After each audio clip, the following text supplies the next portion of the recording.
അപ്പോൾ ദേ നമ്മൾ പോവാൻ വേണ്ടിയിട്ട് സമയമായിട്ടുണ്ട്. ദേ നമ്മുടെ 2 എടുത്തിരിക്കണതാണ്. അതിൽ വലിയ കാര്യമായിട്ടൊന്നുമില്ല. പക്ഷെ നാട്ടിൽ നിന്ന് വരുമ്പോൾ എനിക്ക് കുറച്ച് സാധനങ്ങൾ കൊണ്ടുവരാനുണ്ട്. എൻ്റെ കുറേ ഡ്രസ്സൊക്കെ അവിടെ ഇരിക്കുക. അപ്പോൾ ഇപ്പം സമയം 10:30, ഒരു 10:45 ആകുമ്പോഴത്തേക്ക് നമ്മൾ ഇറങ്ങും. എന്തേ അപ്പം ബാക്കി ഞാൻ അവിടെ ചെന്നിട്ട് കാണിക്കാം കേട്ടോ. ഞാൻ പോണത് കാണിക്കും അല്ലേ? അപ്പം ശരി കേട്ടോ. പിന്നെ അതിൻ്റെ ഇടയ്ക്ക് ഞാൻ വീഡിയോ ഒന്നും എടുത്തില്ല കേട്ടോ, എന്താണെന്നറിയില്ല. അപ്പോൾ നമ്മൾ എയർപോർട്ടിൽ എത്തി നമ്മളുടെ എല്ലാ പ്രൊസീജിയേഴ്സും, ഇമിഗ്രേഷൻ എല്ലാ സംഭവങ്ങളും ചെക്കിങ്ങും എല്ലാം ക്ലിയർ ചെയ്തതിന് ശേഷം അകത്തേക്ക് കയറിയതിന് ശേഷമാണ് കേട്ടോ ഞാൻ വീഡിയോ എടുത്തത്. കാരണം എനിക്കറിയില്ല, പൊതുവേ ഇങ്ങനെ പറയണേ കേൾക്കാം, ദുബായിൽ നമ്മൾ ഇങ്ങനെ പബ്ലിക് പ്ലേസിൽ ഇങ്ങനെ ഷൂട്ട് ചെയ്തുകൊണ്ട് നടന്നു കഴിഞ്ഞാൽ, ലൈക്ക് ഫോൺ പിടിച്ച് ഷൂട്ട് ചെയ്ത് നടന്നുകൊണ്ടിരുന്ന് കഴിഞ്ഞാൽ അത് ഇല്ലീഗലാണെന്നൊക്കെ പറയുന്നുണ്ട്. സോ എനിക്ക് പേടിയാണ് സത്യം പറഞ്ഞത്. അപ്പോൾ അതുകൊണ്ട് ഒരിക്കലും ആ ഇമിഗ്രേഷൻ്റെ സെക്ഷനിലോട്ടൊന്നും നമുക്ക് അങ്ങനെ ചെയ്യാനേ പറ്റില്ലായിരിക്കും. പിന്നെ എനിക്ക് പറ്റുന്ന രീതിയിലൊക്കെ ഞാൻ വീഡിയോ എടുത്തു. അങ്ങനെ ആ ഒരു ഇതൊക്കെ ടിക്ടോക്കിലൊക്കെ ഇങ്ങനെ ഇടയ്ക്കിടയ്ക്ക് കാണാറുണ്ട്. ആരെങ്കിലും ഇപ്പം ഇങ്ങനെ ഒരു പബ്ലിക്കിൻ്റെ എന്തെങ്കിലുമൊക്കെ സംഭവം എടുത്തിട്ട് വീഡിയോ ഇടുമ്പോൾ ആൾക്കാർ പറയണ കേൾക്കാം, മാൻ ഇറ്റ്സ് ഇല്ലീഗൽ എന്നൊക്കെ പറഞ്ഞിട്ട് കുറേ കമൻസൊക്കെ കേൾക്കാം. അതുകൊണ്ട് എനിക്ക് പേടിയായി. പിന്നെ നമ്മൾ കുറച്ച് നേരം അതൊക്കെ വിട്. അപ്പോൾ നമ്മൾ എയർപോർട്ടിലെത്തിയിട്ടോ നമ്മൾ പിന്നെ അങ്ങനെ ഫ്ലൈറ്റിലോട്ട് കയറി. നമ്മൾ എമിറേറ്റ്സ് ആണ് എടുത്തിട്ടുണ്ടായിരുന്നത്. കുറച്ച് നേരം വെയിറ്റിംഗ് പീരീഡൊക്കെ ഉണ്ടായിരുന്നല്ലോ. ആ ഒരു സമയം എനിക്ക് ഒട്ടും ഇഷ്ടമല്ല. വെറും 2.5 മണിക്കൂറൊക്കെ ചിലപ്പോൾ ഇരിക്കേണ്ടി വരുള്ളൂ. പക്ഷേ എനിക്കങ്ങനെ വെറുതെ കുത്തിരിക്കാമെന്ന് പറഞ്ഞു കഴിഞ്ഞാൽ എനിക്ക് തീരെ ഇഷ്ടമില്ലാത്തൊരു സമയമാണ്. അപ്പം നമ്മൾ അതിൻ്റെ ഇടയ്ക്ക് നമ്മൾ അവിടെ കുറച്ച് നേരമൊക്കെ കറങ്ങിയിട്ടുണ്ടായിരുന്നു. അവിടെ കുറേ ഷോപ്സൊക്കെ ഉണ്ടായിരുന്നു. നേരത്തെ പറഞ്ഞ ആ ഒരു പേടി എനിക്ക് ഉള്ളത് കൊണ്ട് നമ്മൾ കുറേ എടുത്തില്ല. അങ്ങനെ നമ്മൾ ഫ്ലൈറ്റിൽ കയറി കഴിഞ്ഞപ്പോൾ നമുക്ക് ഈ ഒരു സിനിമ കാണാനുള്ള സെറ്റപ്പ് ഉള്ളതുകൊണ്ട് നമുക്ക് സമയം പോകുമല്ലോ, അല്ലെങ്കിൽ വലിയ കഷ്ടപ്പാടാണല്ലോ.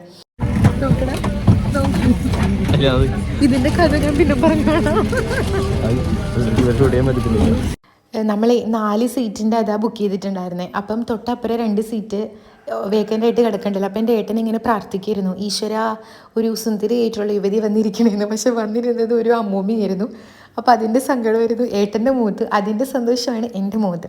അപ്പം നമ്മൾക്ക് ഇത് അവരുടെ ഫ്ലൈറ്റിൽ നമ്മൾക്ക് ഹെഡ്സെറ്റ് തരുന്നുണ്ട്, പിന്നെ ഒരു പില്ലോ ഉണ്ട്, ഒരു ബ്ലാങ്കറ്റ് ഉണ്ട്. എനിക്ക് ബ്ലാങ്കറ്റ് ഒന്നും പൊട്ടിക്കേണ്ട വന്നില്ല, കാരണം ഞാൻ ഓൾറെഡി കോട്ടൊക്കെ ഇട്ടിരിക്കുന്നതുകൊണ്ട് എനിക്കങ്ങനെ വലിയ കാര്യമായിട്ട് തണുത്തില്ല.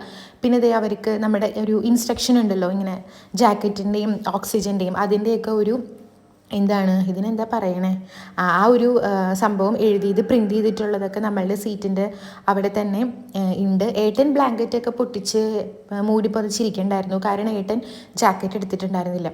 അപ്പോൾ ഇങ്ങനെ ഞാൻ കുറേ നേരം കുറേ സിനിമകൾ ഇങ്ങനെ തപ്പി കുറേ കൊറിയനൊക്കെ എടുത്തു.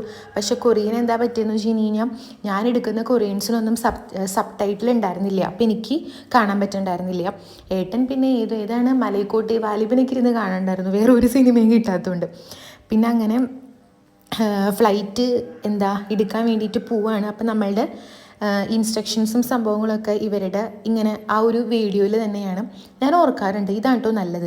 അല്ലാത്തപ്പം ആ ഒരു എയർ ഹോസ്റ്റസ്മാർ അവിടെ നിന്ന് ഇങ്ങനെ കാണിച്ചുകൊണ്ടിരിക്കുന്നു, ഒരു മനുഷ്യൻ പോലും അവരെ മൈൻഡ് ചെയ്യൂല. അപ്പോൾ അവരുടെ മനസ്സിൽ ഭയങ്കര സങ്കടമായിരിക്കുമല്ലോ, ദൈവമേ ഞങ്ങൾ ഇവിടെ ഇരുന്ന് ഇങ്ങനെ കാണിക്കുന്നുണ്ടെന്നൊക്കെ പറഞ്ഞിട്ട്. അപ്പോൾ ഇവിടെ ആ ഒരു സ്ക്രീനിലായതുകൊണ്ട് പ്രശ്നമില്ലല്ലോ. പിന്നെ നമുക്ക് ഫുഡൊക്കെ വന്നു കേട്ടോ, ബ്രേക്ക്ഫാസ്റ്റിൻ്റെ ഇതായതുകൊണ്ട് എനിക്ക് ഊത്തപ്പം ഉണ്ടായിരുന്നു, പിന്നെ ഉപ്പുമാവ് ഉണ്ടായിരുന്നു, സാമ്പാർ ഉണ്ടായിരുന്നു, ഫ്രൂട്ട്സ് ഉണ്ടായിരുന്നു, എന്തോ ഒരു പായസത്തിൻ്റെ സംഭവം ഉണ്ടായിരുന്നു, പിന്നെ കുക്കീസ് ഉണ്ടായിരുന്നു, പിന്നെ ബണ്ണും ബട്ടറും ഉണ്ടായിരുന്നു. പിന്നെ കോഫി നമ്മൾ ഓർഡർ ചെയ്തത്, പിന്നെ ഒരു വെള്ളം ഉണ്ടായിരുന്നു. പിന്നെ ഫുഡ് നല്ലതായിരുന്നു കേട്ടോ, ഉപ്പുമാവ് നല്ലതായിരുന്നു, ഊത്തപ്പവും നല്ല ടേസ്റ്റ് ഉണ്ടായിരുന്നു. എനിക്ക് ആ ഒരു പായസം മാത്രം കഴിക്കാൻ വേണ്ടിയിട്ട് അങ്ങ് തോന്നിയില്ല, കാരണം നമ്മൾ വെളുപ്പിനായിരുന്നല്ലോ, രാവിലെ തന്നെ ഈ മധുരമൊക്കെ അടിച്ച് കയറ്റുമ്പോൾ ഭയങ്കര ബുദ്ധിമുട്ടാണല്ലോ. ഇവരുടെ ഫുഡ് എനിക്കിഷ്ടം, മുന്നേ പോയിട്ടുള്ളതാണെങ്കിലും എമിറേറ്റ്സിൻ്റെ ഭക്ഷണം എനിക്കിഷ്ടമാണ്.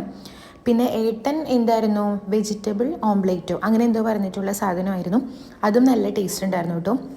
ഫ്രൂട്ട്സിൽ എനിക്ക് ചിലതിൻ്റെ പേരൊന്നും അറിയില്ല, എനിക്ക് തണ്ണിമത്തങ്ങ മാത്രമേ എനിക്ക് മനസ്സിലായുള്ളൂ, വേറെ ഒന്നും എനിക്ക് മനസ്സിലായില്ല. ഇതാണ് പായസം പോലെ ഇരിക്കണ്ടായിരുന്നത്, അത് ഞാൻ കഴിച്ചില്ല. കുറച്ച് ടേസ്റ്റ് ഉണ്ടായിരുന്നു, പക്ഷേ ഓവർ മധുരം ആയതുകൊണ്ട് രാവിലെ തന്നെ പറ്റിയില്ല. ഇത് സ്ട്രോബെറിയുടെ എന്തോ ഒരു സംഭവമായിരുന്നു കേട്ടോ. എനിക്കിത് കഴിച്ചപ്പോൾ നമ്മളുടെ സിപ്പപ്പ് പോലെ ഒരു സിപ്പപ്പിൻ്റെ ഫീലാണ് വന്നത്, പക്ഷെ അങ്ങനെയല്ല, ശരിക്കും സ്ട്രോബെറിയുടെ ഒരു പൾപ്പ്, അത് നല്ല ടേസ്റ്റ് ഉണ്ടായിരുന്നു കേട്ടോ, സൂപ്പർ ടേസ്റ്റ് ആയിരുന്നു ആ സാധനം. കുറച്ചേ ഉണ്ടായിരുന്നുള്ളൂ, പക്ഷെ എനിക്ക് നല്ല ഇഷ്ടപ്പെട്ടു.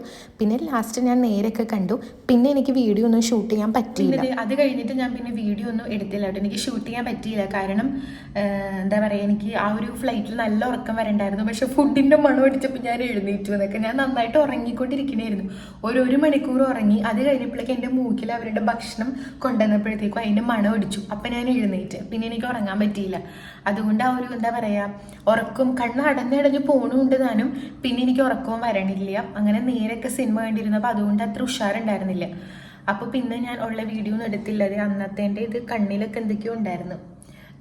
കണ്ണൊക്കെ എന്താ പറയുക. പിന്നെ പിറ്റേ ദിവസം നമ്മൾ ഉറങ്ങിയൊന്നുമില്ല. നമ്മൾ നേരെ ചേച്ചിയുടെ അടുത്ത് പോയിട്ട് അവിടെ കൊച്ചിൻ്റെ ഫോട്ടോഷൂട്ടൊക്കെ ഉണ്ടായിരുന്നു. അതിൻ്റെ തിരക്കൊക്കെ ആയിരുന്നു.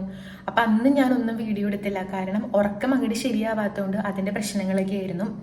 അപ്പോൾ പിന്നെ നമ്മൾ നാട്ടിലെത്തി. മാമോദീസ നമ്മൾക്ക് ഫെബ്രുവരി 1-ാം തീയതിയാണ്. അന്ന് ഞാൻ വീഡിയോ എടുക്കും എന്നാണ് എൻ്റെ ഒരു നിഗമനം. അപ്പം എന്താ, അത്രയേ ഉള്ളൂ. ടാറ്റാ.